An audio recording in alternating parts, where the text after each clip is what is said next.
You've just landed Inside LaunchStreet, the innovation podcast, where we interview top innovators out there shaking things up so you can innovate and differentiate and get further, faster in this crazy, cluttered world. And now, innovation thought leader and your super fly host, Tamara Kleinberg. Hey, LaunchStreet, Tamara here, your host, and clearly the person with a summer head cold, as you can hear in my voice. But I didn't want that to stop me from bringing you the most amazing podcast interview this week. I think you are going to so appreciate this one. I interviewed Magdalena Yeşil. She is the founder of Drive Informed and Broadway Angels and the founding board member and the first investor of SalesForce. She has spent decades in Silicon Valley. She is absolutely incredible. And on this podcast, we talk about everything about how to step up your power plays, to how to navigate the corporate world and how to get what you want, especially when you're kind of on the outside looking in. This is so good that I'm just going to stop this intro and let you get to it. And oh, by the way, she wrote this incredible book called Power Up, How Smart Women Win in the New Economy, which, by the way, men out there too, the lessons in this book are for everybody. This is going to rock your world. All right, let's get to it. Well, I am very much looking forward to this conversation. Magdalena, welcome to the show. I can't wait to dig in. And thank you for having me. Well, let's let LaunchStreeters get to know you. What's one thing that we would be surprised to learn about you? I think one thing that really shocks people is how much I eat during the day. I remember someone walking into my office. He had just gotten to join our firm. It was 9 a.m. and he realized I was eating. He walked out. He came back in an hour. I was eating. He walked out. He came back in another hour. I was still eating. And he said, "When do you stop eating? Because I don't want to really disturb your eating." And I said, "I will stop around 4 p.m."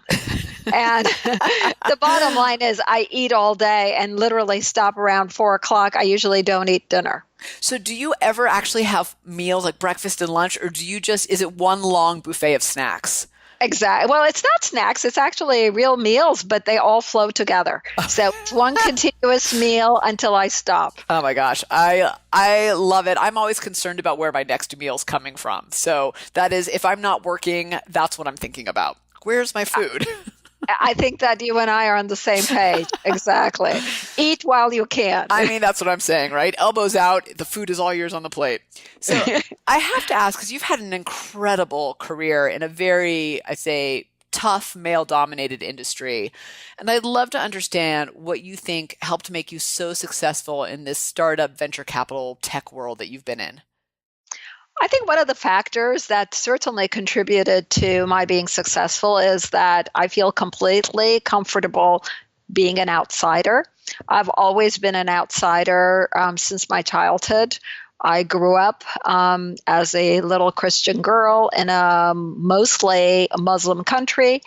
I learned even within my own small Christian community that I was an outsider because I'm Armenian, and most Armenians, almost all Armenians, are Armenian Orthodox, and I was a Protestant. My family was a Protestant family. So I really, in a country of, at the time, 50 million people, the people who were in my minute minority were about 50, 60.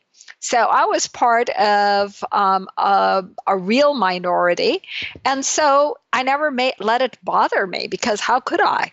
And I think that attitude of never really focusing on your differences, but only focusing on your similarities has really served me well. So I want to dig a little bit into this whole outsider concept because I'm intrigued. How do you think that being an outsider has helped? Or if I'm someone in the workplace now who's a little bit of an outsider, maybe I'm, one of, 1,000 who's different in the company, or I come from a different perspective or experience, gender, whatever it is. How do I leverage that? Well, I think that the way you leverage it is by allowing the world to define you by your similarities, because if you allow them to define you by your outsider traits, you'll never fit in. So I have learned from very early on that the most important thing is when people look at me, of course I'm a woman, they'll see that, but not to let gender define me. And I think that blindness to who I was actually served me incredibly well in succeeding in a 99.9% male dominated environment. It's interesting to think that, maybe growing up not even realizing how different you were has actually helped you now because you don't focus on that. Am I hearing you right? Yes, except that I did very much realize how different I was. The little kids, I have a Christian first name, and even when I was 3 or 4 or 5 years old, the little kids would always make fun of my first name because it just didn't fit in at all. So I was very conscious of not fitting in. But I knew that if I focused on that, I would be miserable all my life. So it was all about how do I get to play with these little kids, even though they don't think I fit in. They don't want to be my friend, but I want to play with them. So how do we play? What do I do to actually get included in the game? And that skill set that I developed has really helped me professionally. That's such a great childhood lesson to take into adulthood. I also think, too, just a great lesson on attitude of how you think about some of the challenges and the hurdles that you face versus, okay, how do I feel bad because of this hurdle, but how do I overcome it in a way that actually benefits all of us? Exactly. And also it makes you focus less on being liked and more on getting to play the game. Tell me more about that. What does that mean? Well, if you focus on being liked, in fact, you've given a lot of power to the other side who will either like you or not like you. You basically are defining your self-worth in their terms. But if you more focus on how good you are in playing the game, it's now all on you. It's your own skill set. No one else can define that but you. You work harder, you get better, you've now made yourself a much better player. So as a kid, I realized that oftentimes I was not going to be liked because I went to a very weird primary school. I went to an all-Armenian primary school with a very difficult name. And so instead of focusing on having other kids like me, I focused on being so good at playing whatever game we were playing that they would sooner or later want me on their team. So fascinating. All right, let's fast forward to your book. So I want to make sure that we really pull apart some great value and insights out of it because it's so good. So you wrote this book, Power Up, How Smart Women Win in the New Economy. Totally intrigued me. Let's start by breaking down the title. What does it mean to be a smart woman, and what do you mean by in the new economy? So Smart Woman, I wrote the book and included in the title, really for women who wanted to be successful in whatever career path they chose, but probably one that would get affected one way or another by technology.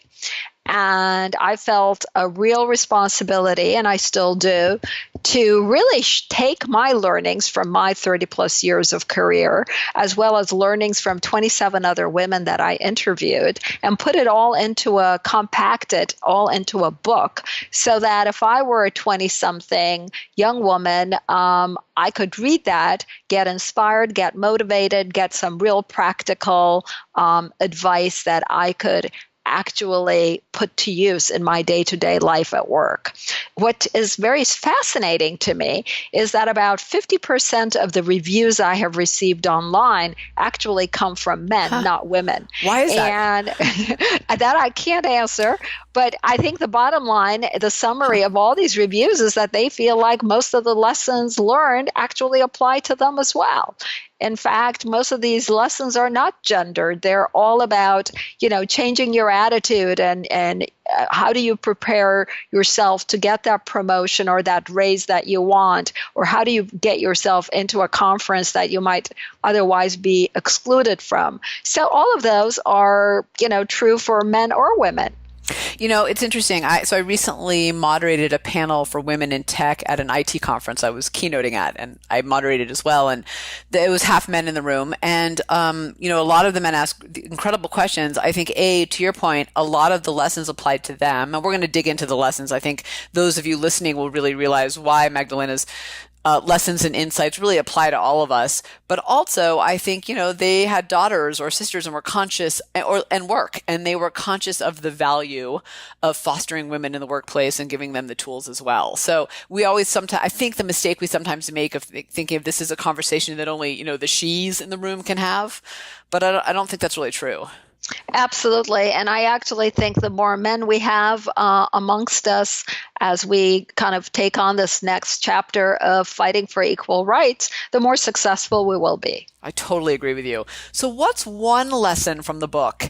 Maybe the one that, as you started to really crystallize everything, surprised you or felt really powerful, that one thing that you can share with our readers now. Our readers, our listeners. And readers too, maybe. Yeah. I would love to share the way I open the book, and that is the power to flow. I'll tell you the anecdote. In Turkey, where I am from, we have this custom, and it turns out it's most of the Middle East and the Balkans that do this. When someone is departing on a journey, the whole neighborhood shows up with buckets of water in their hands. And as the person leaves, they throw the buckets of water after them. It is really to symbolize and to tell the departing person, may you flow like water. May you be able to go around the obstacles as you continue your journey. May you find the cracks in the rock to flow through. So water symbolizes the ability to move forward towards your goal. And I opened the book with this because as I left for the United States when I was 17 years old, my whole family and neighbors showed up with buckets of water in their hands. That's and so it was great. my send-off. And what surprises me is that when I wrote this, I felt that a lot of people in the United States would shrug off this bizarre custom and would just read on. And the notes that I have received from readers has been amazing how they focus on that imagery, and they say they're now using it to kind of carry themselves through some tough negotiations or some tough situations at work. And I think that unstoppable water, sometimes flowing gently, sometimes roaring, is a great imagery to have when you feel like you've got a big obstacle blocking you. I love that tradition, and I love the lesson that came out of it. That's just so incredibly powerful. So for listeners out there, I just want you to take a pause and just visualize some water. I can actually see it in my head as you're sharing the story. It's so good. Will you walk us through one real life example of, maybe a challenge, a hurdle, a thing you're going to face in the workplace and how to overcome it? Whether that's the meeting where you get talked over or the promotion you're going for, the pitch you're doing, whatever it is. Surely, and I am happy to use more than one example. Yeah, I'd love a few, actually. All right. So let me start with the delicious FU attitude that I talk about in the book. And this goes back to my very first engineering design review meeting. I started my career as a semiconductor design engineer. And in those days, you basically were given the functional specs of the product you were going to design. And then you were left to your own, quiet and focus. And you design for about a month and a half to 2 months, and then you would have your design review with your peer engineers, your boss, and potentially some other engineering managers in the room. And in my very first engineering design review, which lasted about 2 to 3 hours, I had about a dozen people in the room, and they basically spent the whole time butchering my design, finding all my faults. That's fun. And delivering their message in not the most kind and politically correct way. And when the meeting was over, my boss pulled me to the side and he said, "Hey, how do you think the meeting went?" And I said, "I think it went really well." And he looked at me and he said, "Were we in the same meeting?" And he said, "How can you think the meeting went well?" I said, "Well, first of all, they spent all their time with me. They gave me all their attention. They gave me phenomenally good feedback. I now know how I can improve my design. I mean, it was a very beneficial meeting." And he looked at me and he said, Magdalena, I have no idea where you get your delicious FU attitude, but I really like it. This is going to serve you well. And then that became my nickname, and it stuck. The reason why I think this is such an important lesson is because all of us, like it or not, will get criticism in our workplace.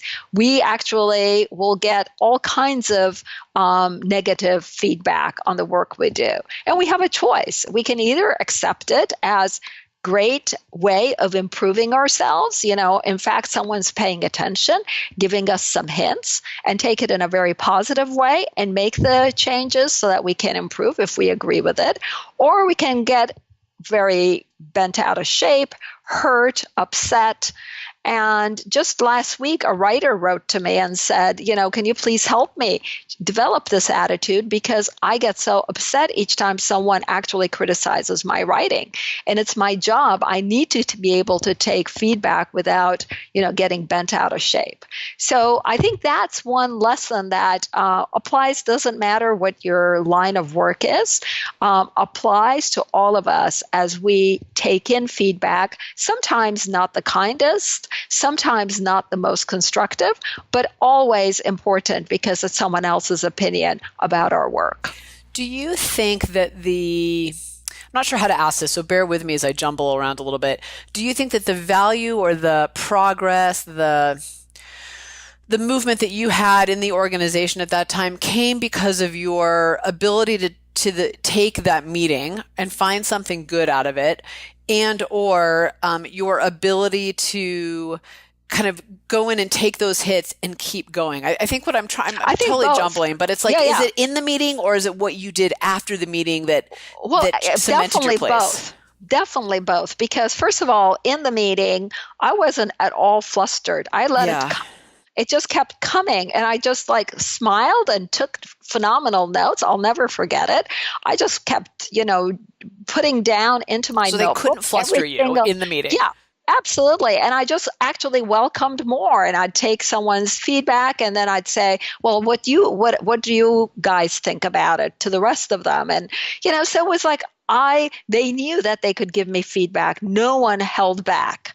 And actually, that was the reason for my success, because my chip got so much better, because I allowed them to give me all of the feedback without them feeling like, oh, she's such a, she's a 21-year-old young woman. We will crush her ego for telling this We will stuff. Squish her like a bug. We will squish her. So they went for it. So that was, so having that attitude in the meeting made a big difference. And then the second piece was afterwards, those people were my colleagues. They saw me in the, water fountain. They saw me in the cafeteria.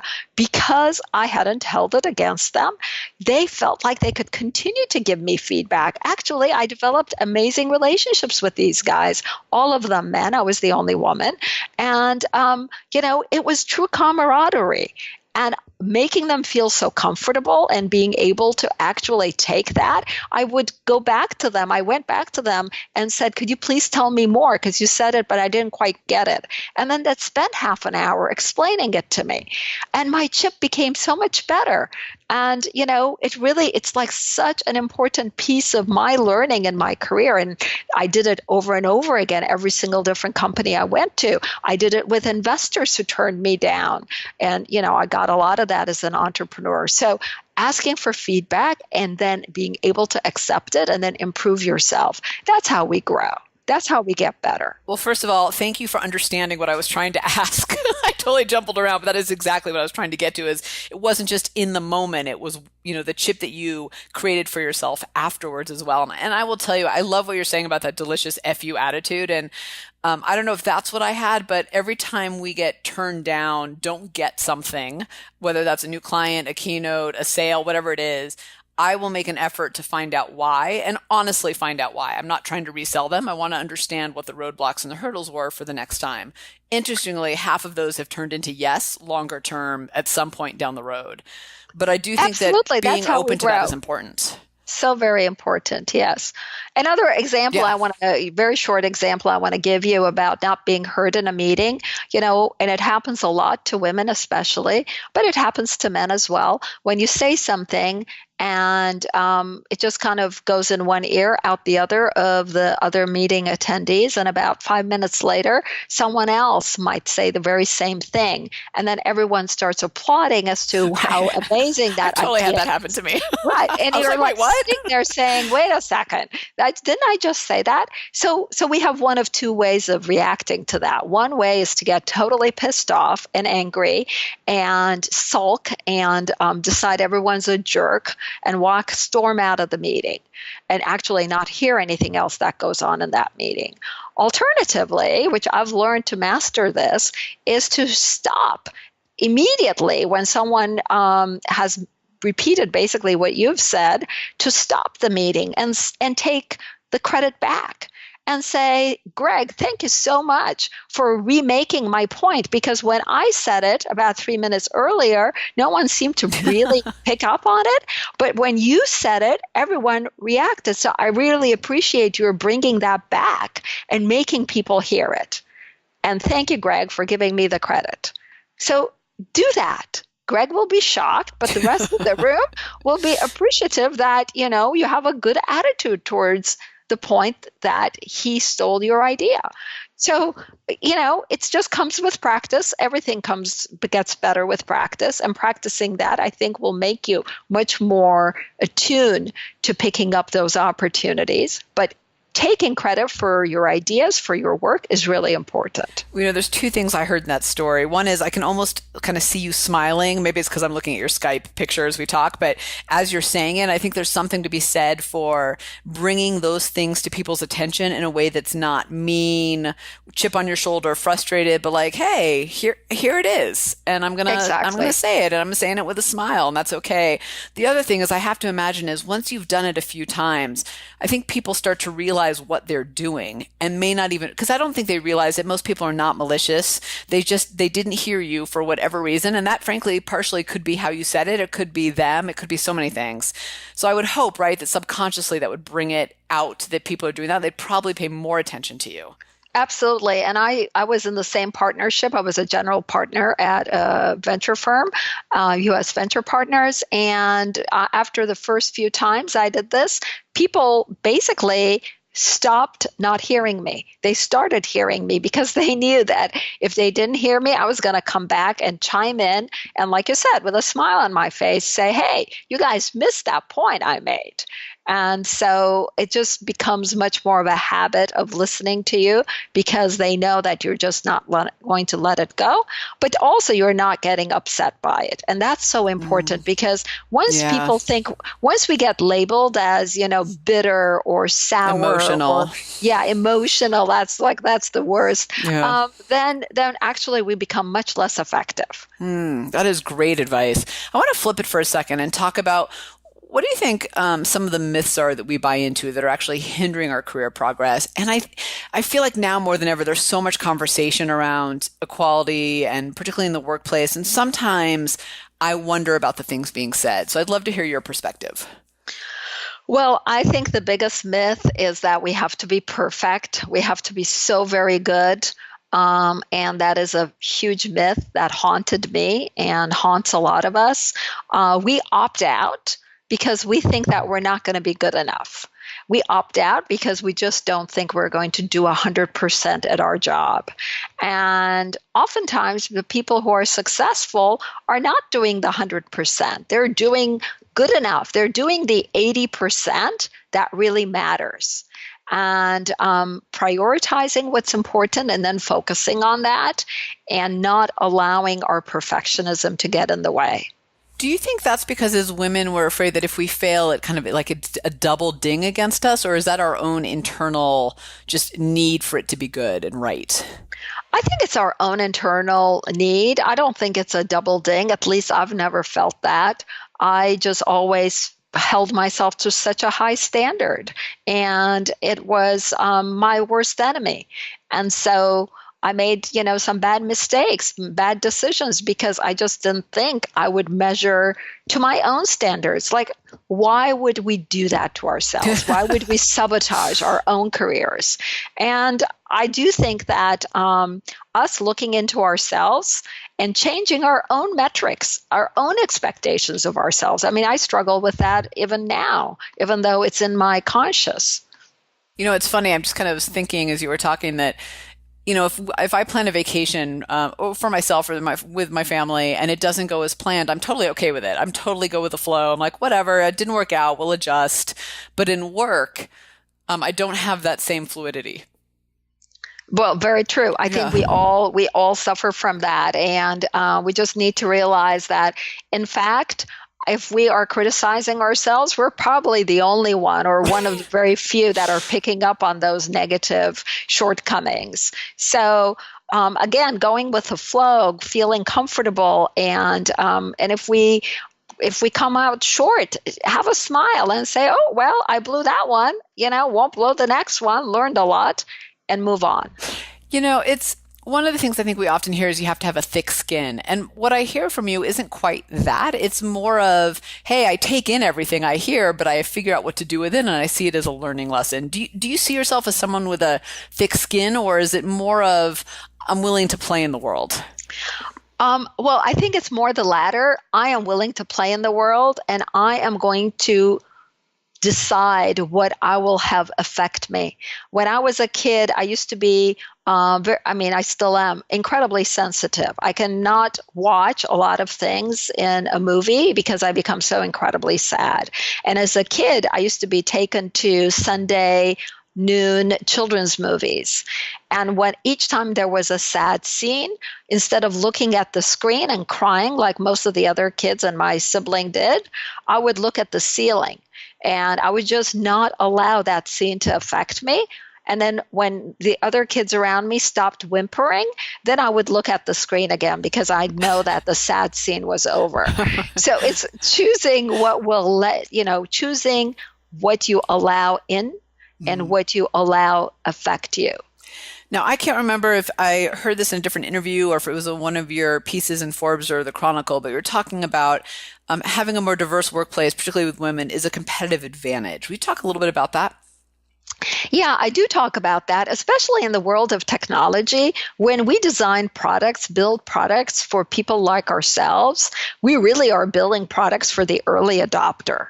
And if we are going to have really a broad selection of customers, we need to have diversity in our workplace so that we can take the input from different people, not just the basic engineers that most of our technology companies are populated with. And then we will be designing and building products for a much more diverse customer base, especially as more of the population of the world ends up in developing countries.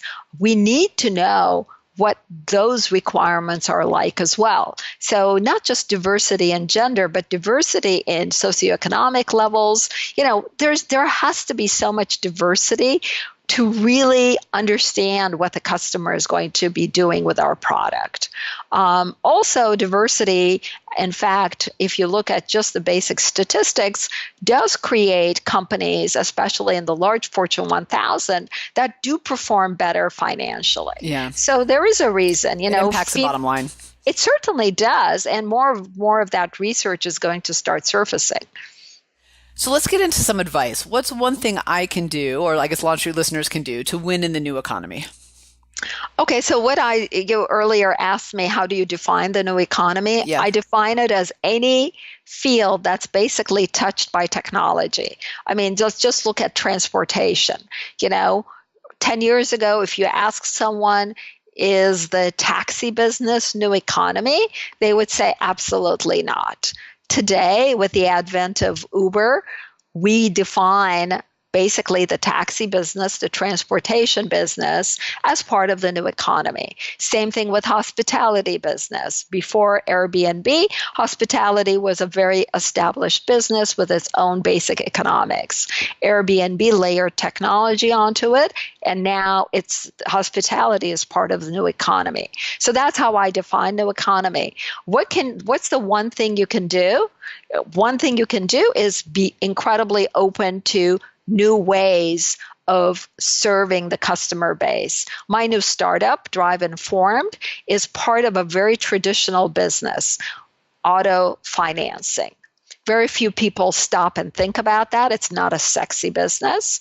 But what we're doing is we're taking technology and applying it to a very traditional industry and making it much more customer and consumer friendly, and also making it much more efficient for the lenders. How does kind of some of the things that we've just talked about, both the scenarios and the delicious FU attitude and the kind of flowing like water and what you just said about thinking about new ways to serve your customers, how does all of that ladder up to being more innovative, I think, as a person and also as an organization? So innovation is not something that has a standard formula. Innovation often comes from looking at a problem and saying, how can I solve this in a different way? And I have an undergraduate degree in industrial engineering, and that actually was very good training for innovation because I constantly had to think of, how do I solve this problem? How do I solve this problem in a non-traditional way so that I can do better than the traditional outcomes? Innovation comes from not only looking at problems and trying to solve them in a different way, but also defining new problems that actually hadn't been defined before. And oftentimes, again, technology companies will be creating a product that they don't even necessarily have a market for yet. They're creating a product to solve a problem that they're projecting 5 years down the road will exist. And I think that that's kind of esoteric on the innovation side. I think from a day-to-day application point of view, one thing that I do, which I think is innovative, is every single day as I drive to work or as I commute to work, I ask myself the question, if there was only one thing I could achieve today, what would be the highest leverage achievement? I've probably have 30 things to do on my to-do list, and yet if I can only choose one and concentrate on one, which one would that be? And then I do not leave my office until I've gotten that one thing done. It might seem like a very simple idea, but it's actually incredibly innovative to be able to prioritize your to-do list and to pick out the most important task for the day. Well, I think prioritization gives you the bandwidth, right, to be innovative versus just trying to get through your checklist of all the little things. Very true. It actually also gives you the freedom to potentially not do all of the stuff on your list because you've already said, I'm not expecting to. I'm just going to focus on one. And so it probably opens up some space and gives you a little bit of mental freedom as well. You said something earlier that I think is really important too. You were just talking about how some companies are trying to solve problems that don't even exist yet, that are, maybe 5 years down the road. I think one of the biggest mistakes that we make as organizations and as individuals is that we tend to try to solve yesterday's problems. We look historically, and then by the time we launch our solution, the marketplace has actually moved on. So we have to figure out ways to look into the future of where are we headed versus where have we been. I've seen many, I have a long history in consumer packaged goods, so I've seen a lot of products launch, which if you looked historically, they definitely solved a problem. They looked amazing, but by the time they got to market, everything had moved on. It's so very true. And I do think that it is, very common for us to be so focused on today and not really think about, who the competitors around us are who could come and totally redefine the playing field. Yeah, that's right. And if I'm out there listening, LaunchStreeters, what I'd be thinking about is kind of exactly what Magdalena just said, which is who is out there trying to push us into the future? Not who does what we do, but who is out there changing the game, because that's where you get That's where the surprise comes from. It's not from the people already doing it, how you're doing it. Absolutely. I mean, just the very concept that is now booming in San Francisco, and that is pop-up restaurants. Yeah. I mean, so who would have guessed? Who would have guessed even 2 years ago? No, you wouldn't have guessed. That's why it's so brilliant. You have to keep looking forward. So before I ask you the last question, where can people go to get your book and to connect with you? And we'll put the links in the show notes. www.magdalena.com is my website, has videos, podcasts, as well as hopefully this one, as well as where to get the book from different retailers. I also am on Twitter and on LinkedIn, Magdalena Yeşil. Got it. We will put all that in the show notes. The last question I have for you is when readers pick up your book, and I highly encourage you all out there listening to do, I mean, you can tell from this podcast, there are incredible lessons and insights and things that you can implement immediately out of it. What's the kind of big takeaway you want them to have from reading your book? I think that the happiest story in the book is actually one from my mother. And this is a woman at 63 years old, got her first job and really got for the very first time. I'd known this woman obviously since my birth, and I saw such a transformation. So the biggest takeaway from the book, I really hope, is that it's never too late to launch a new career. It's never too late to do something you're not familiar with. It's never too late to actually do the exciting stuff you've always longed to do. Because if my mother could do it at 63, having been an immigrant to the United States in her adult life, and having never worked in her life, and if she could be so satisfied, you could do it too. Oh, that's so incredible. Thank you for sharing that with us. Magdalena, it has been a pleasure having you on. So much great stuff came out of this. Thank you. Thank you very much. All right, before you go, how amazing was that? There are too many lessons in that for me to pick just one. It was so good. But okay, here's what I want you to do. First of all, I want you to go buy her book. Second, I want you to go to our website, go to LaunchStreet.com, GOTO LaunchStreet.com, and I want you to check out some of the other podcasts that are on there too. Gather some more amazing knowledge and insights and shortcuts from these power players that are just giving you, all this good stuff, that are pulling back the curtain and showing you everything and how they do it. All right, go do that. Tamara out. Thanks for hanging out with us inside LaunchStreet. When you're ready to take your game to the next level, join the thousands of others that are upping their innovation edge on GoToLaunchStreet.com, the top online education resource and community platform for innovators looking to use innovation to get measurable results. Go to LaunchStreet.com.